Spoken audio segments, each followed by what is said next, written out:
ഇസ്രായേലിന്റെ സുരക്ഷാ മന്ത്രി ഇറ്റാമിൻ ബെൻഗുരിനെ പ്രക്ഷോഭകാരികൾ തടഞ്ഞു.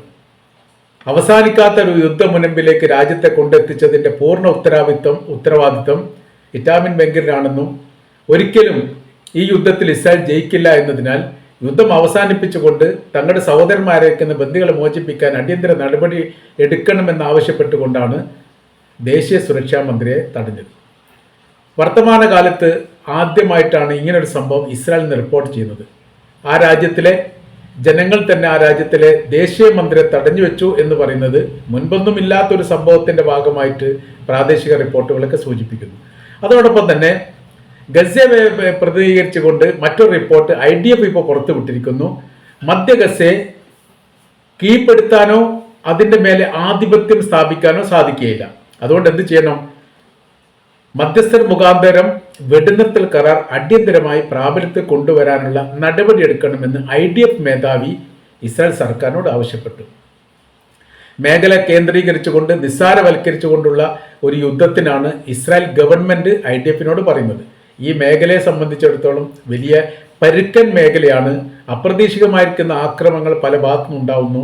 കണ്ടെത്താൻ വേണ്ടി സാധിക്കുന്നില്ല, പ്രതിരോധിക്കാനും സാധിക്കുന്നില്ല. ഈ 2 ദിവസം മുമ്പ് ഇവിടെ വെച്ച് ഒരു സൈനികൻ കൊല്ലപ്പെട്ടു. സൈനികർ കൊല്ലപ്പെട്ടതിനെ കുറിച്ച് അവർ പറയുന്നു സ്ഫോടനങ്ങൾ നടത്തി പൊട്ടിത്തെറിച്ചതാണ്. അവർ യാത്ര ചെയ്യുന്ന റോഡിന്റെ അടിഭാഗവും നടവയ്ക്കിടയിൽ പോലും ബോംബുകൾ കുഴിച്ചിട്ടുണ്ട് എന്ന് ഞങ്ങൾ സംശയിക്കുന്നു. അപ്രതീക്ഷിതമായി എത്തുന്ന സമയത്ത് പൊട്ടിത്തെറിക്കുന്ന രീതിയാണ് കാണാൻ വേണ്ടി സാധിക്കുന്നത്. ഇതിന് സമാനമായിരിക്കുന്ന സംഭവം തെക്ക് വടക്കൻ ഗസയിൽ നിന്നും ഇതിനു മുൻപ് ഉണ്ടാവാത്തതാണ്. ആ മേഖലയിലൊക്കെ ഉണ്ടായ ഈ റിപ്പോർട്ടിന്റെ ഭാഗമായിട്ട് പറയുന്നു, പല മേഖലകളിലും ഗസയുടെ പല മേഖലകളും യുദ്ധം ചെയ്തവരാണ് IDF സംഘം ഇപ്പോഴും ചെയ്തുകൊണ്ടിരിക്കുന്നു. അവിടെയൊക്കെ ഒളിപ്പോർ യുദ്ധങ്ങൾ ഉണ്ടാവാറുണ്ട്, ടാങ്കിന് നേരെ ആക്രമണം ഉണ്ടാവാറുണ്ട്. പക്ഷേ ഈ നടവയിൽ പോലും ബോംബ് സ്ഫോടനത്തെ വിധേയമാക്കുന്ന ഒരു പ്രവർത്തികൾ ആ മേഖലയിൽ നിന്നും ഉണ്ടാവാറില്ല. അത്തരമൊരു സാഹചര്യത്തിലേക്ക് യഥാർത്ഥത്തിൽ ഇപ്പോഴത്തെ ഗസയുടെ മധ്യ ഗസ ഭാഗം മാറിയിരിക്കുന്നു. നമ്മൾ കീഴ്പ്പെടുത്താൻ സാധിക്കുകയില്ലെന്ന് പല ഘട്ടങ്ങളിലും തെളിഞ്ഞതാണ്. ലോകത്തിന് അത് വിശ്വാസവുമാണ്.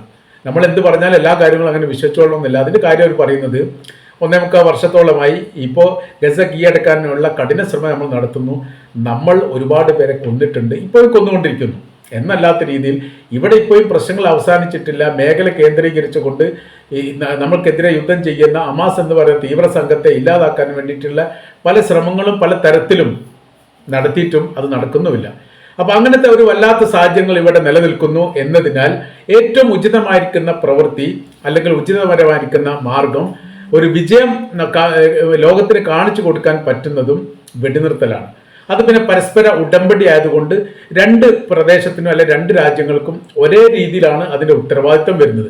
ഒരാൾ കീഴ്പ്പെട്ടു എന്നോ ഒരാൾ പരാജയപ്പെട്ടു എന്നോ അതിൽ പറയാൻ വേണ്ടി പറ്റില്ല. ഉടമ്പടി കരാർ പ്രകാരമാണെങ്കിൽ ഇറാനും ഇസ്രായേലും യുദ്ധം ഉണ്ടായ സമയത്ത് പെട്ടെന്നൊരു സുപ്രഭാതത്തിൽ യുദ്ധവിരാമം ഉണ്ടായി. അത് അമേരിക്കൻ പ്രസിഡന്റ് ഡൊണാൾഡ് ട്രംപ് അത് പ്രഖ്യാപിച്ചു. അത് 2 രാജ്യം അംഗീകരിച്ചു. സമാനമായിരിക്കുന്ന ഉടമ്പടി കരാർ വ്യവസ്ഥ ഉണ്ടാക്കുന്ന സമയത്ത് തീർച്ചയായിട്ടും അത് നമുക്ക് വലിയ ഗുണം ചെയ്യും.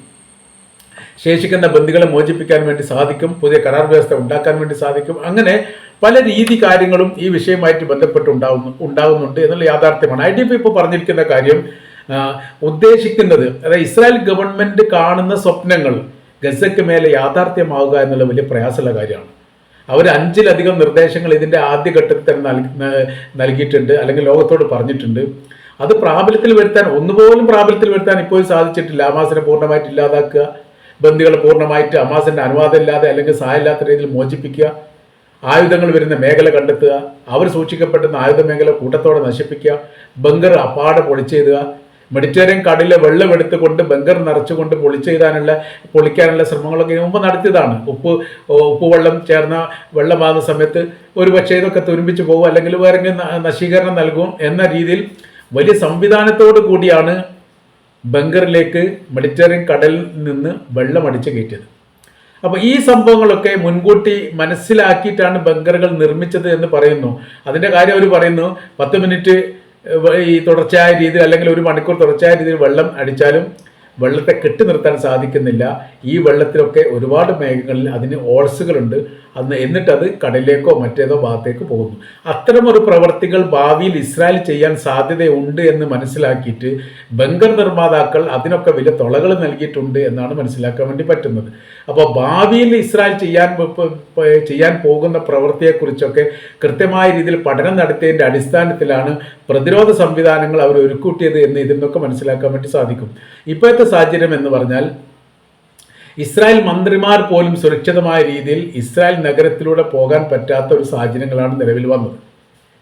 അപ്പോൾ അതിന് സുരക്ഷാ സംബന്ധമായ കാര്യങ്ങൾ ഉണ്ടാവുക എന്ന് പറഞ്ഞാൽ പല ഘട്ടങ്ങളിൽ പ്രക്ഷോഭകാരികളും സൈനികരും പോലീസുകാരൊക്കെ ഏറ്റുമുട്ട സ്ഥിതി ഉണ്ടാകുന്നുണ്ട്. അവരുടെ ഹൈവേ ബ്ലോക്ക് ആവുന്നുണ്ട്. മന്ത്രിമാരുടെ വീട്ടിലേക്കും ഇസ്രായേലിന്റെ പ്രധാനമന്ത്രി നെതന്യാഹുവിന്റെ വീട്ടിലേക്കും അവരുടെ ഓഫീസിലേക്കും പോലും പ്രതിഷേധക്കാർ മാർച്ച് നടത്തിയിട്ടുണ്ട്. അത്ര ഒരു കാഴ്ചകളൊക്കെ ഇസ്രായേലിനെ സംബന്ധിച്ചിടത്തോളം ആദ്യമായിട്ടാണ്. നീണ്ടു നിൽക്കുന്ന യുദ്ധങ്ങൾ ഒരു കാലത്ത് അവർ ചെയ്തിട്ടില്ല. ഒരു വർഷത്തിലധികം നീണ്ടു നിൽക്കുന്ന ഒരു യുദ്ധം ഇതിന് മുമ്പൊന്നും ഉണ്ടായിട്ടില്ല. യുദ്ധങ്ങളൊക്കെ വളരെ പെട്ടെന്ന് തന്നെ ഇസ്രായേൽ തുടങ്ങുകയും വളരെ പെട്ടെന്ന് തന്നെ അവസാനിപ്പിച്ചുകൊണ്ട് വിജയം വരികയും ചെയ്യുന്ന പ്രവൃത്തിയാണ്. ഏറ്റവും മാരകമായിരിക്കുന്ന യുദ്ധം എന്ന് പറയുന്നത് 1960 നടന്ന അറബ് ഇസ്രായേൽ യുദ്ധം. 6 ദിവസമാണ് ആ യുദ്ധം നീണ്ടു നിന്നത്. മാത്രവുമല്ല, പറയുന്ന കാര്യം ഇസ്രായേലിലെ ഏകദേശം 85% ജനങ്ങളും അറിയാത്ത നടത്തിയ ഒരു യുദ്ധമാണ്. അവർ ജനങ്ങൾ പോലും അറിഞ്ഞിട്ടില്ല. സാധാരണത്തെ ഒരു പ്രഭാതം എങ്ങനെയാണോ ഒരു രാജ്യത്തുണ്ടാകുന്നത്, ഒരു വർത്തമാന ജീവിത രീതി എങ്ങനെയാണോ ആ ജീവിത രീതി മുടക്കമില്ലാത്ത രീതിയിൽ ഈ 1967 അറബ് ഇസ്രായേൽ യുദ്ധത്തോടനുബന്ധിച്ചുണ്ടായിട്ടുണ്ട്. സൈനികർ യുദ്ധം ചെയ്യുന്നു, ജനങ്ങൾ വിവരങ്ങളൊന്നും അറിയുന്നില്ല. ആ രീതിയിലാണ് അങ്ങനെ ഉണ്ടായത്. 6 മണിക്കൂർ കൊണ്ട് തന്നെ യഥാർത്ഥത്തിൽ വലിയ പരാജയം ഉണ്ടാക്കാൻ വേണ്ടി ഇസ്രായേലിന് സാധിച്ചിട്ടുണ്ട്. അതേ രാജ്യം തന്നെ അതിനേക്കാൾ പ്രബലമായിരിക്കുന്ന സൈനിക ബലവും ശക്തിയും സാമ്പത്തിക മുന്നേറ്റവും പ്രതിരോധ സംവിധാനങ്ങളും ഉള്ള അതേ രാജ്യം, തീരെ ശക്തിയൊന്നും ഇല്ലാത്ത രാജ്യം എന്ന് ഇപ്പോഴും അംഗീകാരം കിട്ടാത്ത പലസ്തീനിലെ ഒരു ന്യൂനപക്ഷ വിഭാഗത്തിന്റെ മുൻപിൽ തോറ്റുകൊണ്ടിരിക്കുന്നത് 1.25 വർഷമായി. മാത്രമല്ല, ഇസ്രായേലിലെ പരമാവധി 1 കോടിയോളം ജനങ്ങൾ ഇസ്രായേൽ ഉണ്ടെങ്കിൽ അത്രയും ജനങ്ങൾ ഏതെങ്കിലും തരത്തിൽ ഈ യുദ്ധവുമായിട്ട് ബന്ധപ്പെട്ട് പ്രയാസം അനുഭവിച്ചിട്ടുണ്ട് എന്ന് ചുരുക്കം. 40,000-ത്തിലോ അധികം ആളുകൾക്ക് വീട് നഷ്ടപ്പെട്ട വിഷയം ഇസ്രായേൽ ഇറാൻ യുദ്ധവുമായിട്ട് ബന്ധപ്പെട്ടുണ്ടായത്. ആ പ്രശ്നത്തിന് പരിഹാരം ഉണ്ടാക്കാൻ വേണ്ടി ഇസ്രായേലിന് ഇപ്പോഴും സാധിച്ചിട്ടില്ല. ബന്ധുക്കളുടെ വീട്ടിലോ പരിചയക്കാരുടെ വീട്ടിലോ ഒക്കെ അന്തി ഉറങ്ങാൻ വേണ്ടിയിട്ടാണ് ഇസ്രായേൽ പറഞ്ഞത് എന്നാണ് അവരുടെയൊക്കെ അഭിപ്രായങ്ങളൊക്കെ പുറത്തു വന്നത്. അപ്പോൾ എത്ര കാലം എന്നതിനെക്കുറിച്ച് യാതൊരു വിവരവുമില്ല. തകർക്കപ്പെട്ടു പോയിരിക്കുന്നത്, പൊടിഞ്ഞ് തൂങ്ങിയിരിക്കുന്നു.